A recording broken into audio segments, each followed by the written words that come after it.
Alright, here it is. Keep in mind that I am trudging through flashbacks and have terrible dexterity. That point will be explained later. Be me, a 20-year-old loser who would rather spend his time making maps for StarCraft Brood War than to actually go out with friends.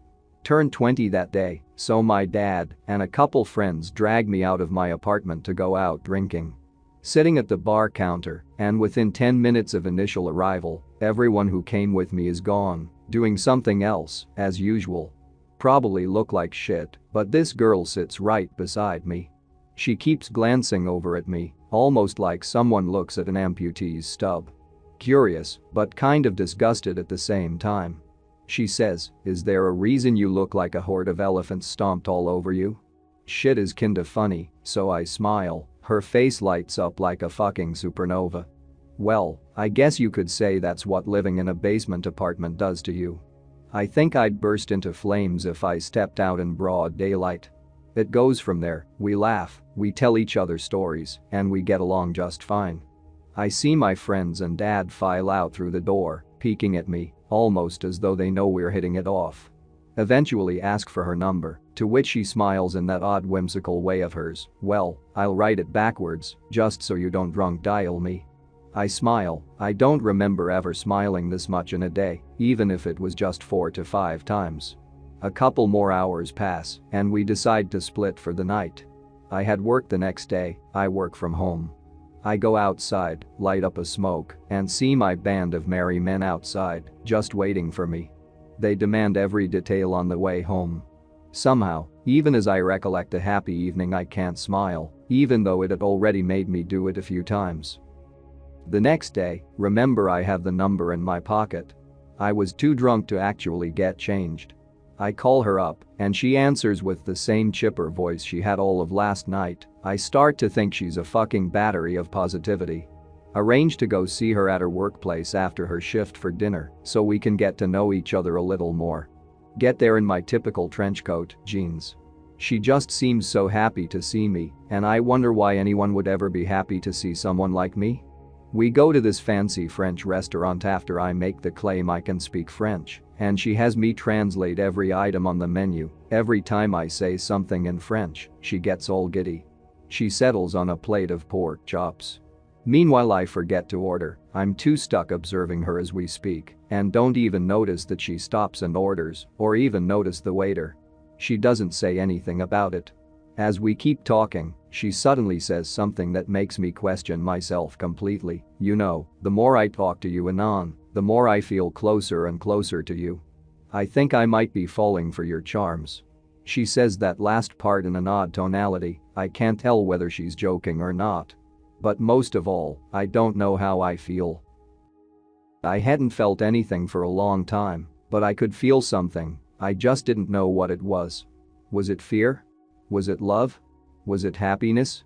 I couldn't even tell the difference anymore, but somehow, she evoked a feeling out of me. I tell her I don't know how I feel, because I haven't felt anything in a long time. She doesn't instantly think I'm a moron, an emo manchild, or anything of the sort. She just gives me this quizzical sad look. After a minute or two of silence, and me thinking I scared her, she says, "I want to make you feel things, Anon. I know you can." I'm a little afraid, but we keep seeing a lot of each other. Spending afternoons at the Plains of Abraham, roaming old Quebec, just basically doing a bunch of teenagery shit neither of us got the chance to. Her dad was abusive and never let her leave the house, so she couldn't escape when he'd go on drunken rampages.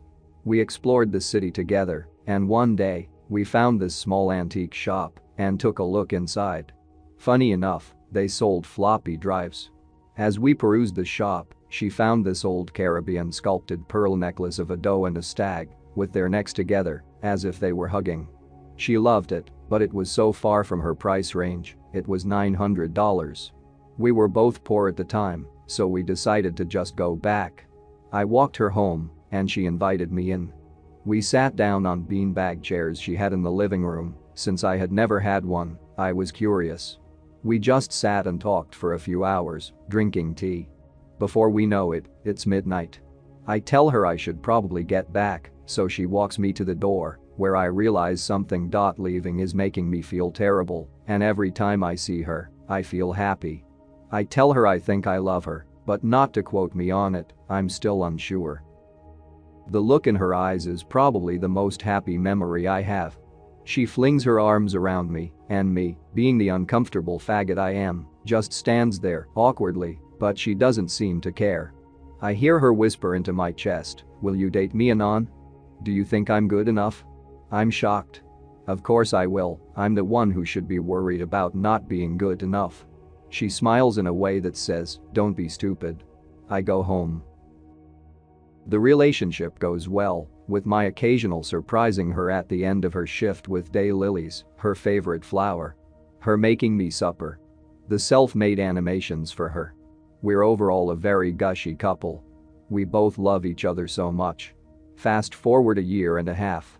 One night, I rent out a boat, just a small rowboat, and I take her to the Chutes Montmorency at after dark. I get on one knee, or try to, and end up collapsing, sharp pains in my knees, spine and arms. I black out. I wake up in the hospital, my whole body feeling weighted down, as if I was made of lead. She is sleeping in a chair with her head on my lap. I look down, there's needles plugged into my arms and electrodes on my chest. I look around and see the ring case on my bedside table, the same one I was going to offer her the day I collapsed. It's been 3 days since, according to the calendar on the wall. I wiggle my leg around a little, feeling it start to go numb, and accidentally wake her up. I could see the tracks of makeup from her crying, but right now, she's nothing but smiles. "It's alive," she says, always making a joke out of everything. I smile, a small shooting pain running through my jaw. She tells me to wait a second, that the doctor told her to tell him if ever I woke up. The doctor comes in and smiles, that artificial smile doctors have. "Welcome back to the world of the living," he says. I thank him as he asks me if I'm feeling okay enough to eat, to which I answer positively. He tells me I should probably take the lady out and try again, motioning at the ring case. He also tells me she's been here for 3 days, waiting for me to awaken. I ask him what happened, and he tells me he has no clue. I tell him about the pain in my jaw, then scratch my back, to which I get another shooting back thing time from my fingers to my shoulder.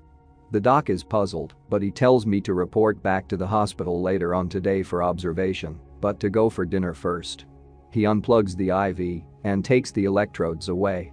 I grab the ring case and stagger out of the room, my woman in tow. I can feel her eyes burning into me, as though she's making sure I'm alright. I manage to make it to a restaurant a little further up the street. We sit down.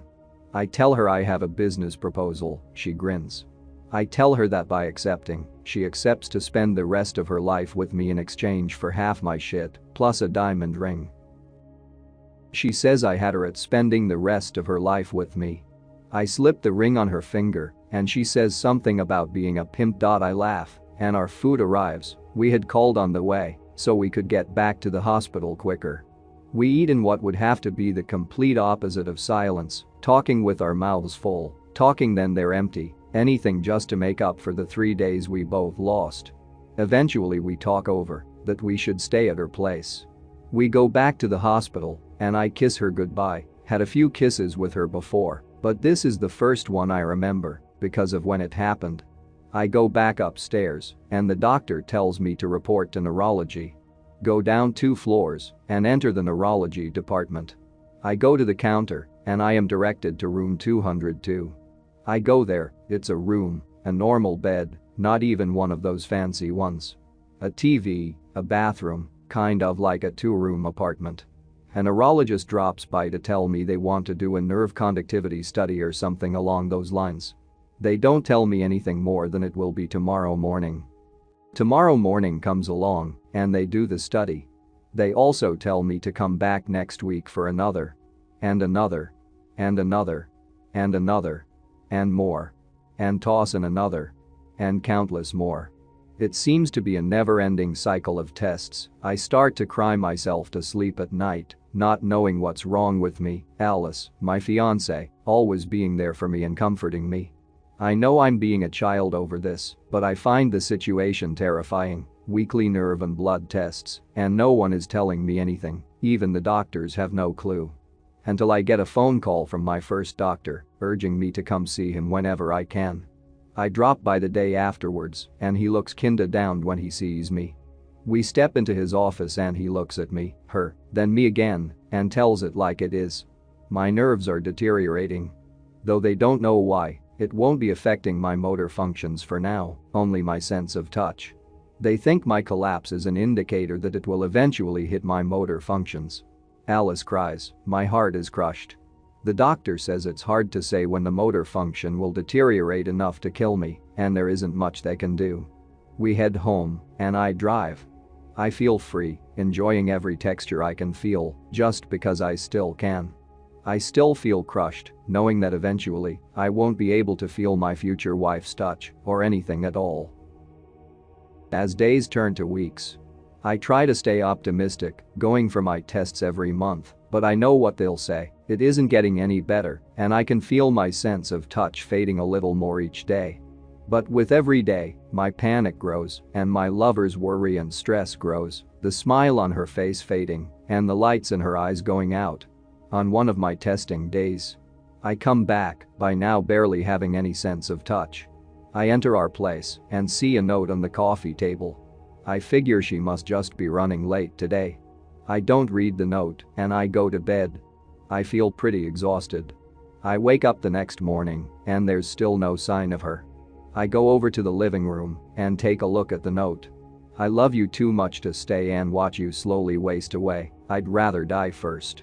Goodbye Anon, I really wish I could have been stronger for you, but I couldn't bear the thought of seeing you die on the inside slowly. From Alice on the other side of the sheet, there's an address. I look it up and it's the address for a morgue. I call. It rings.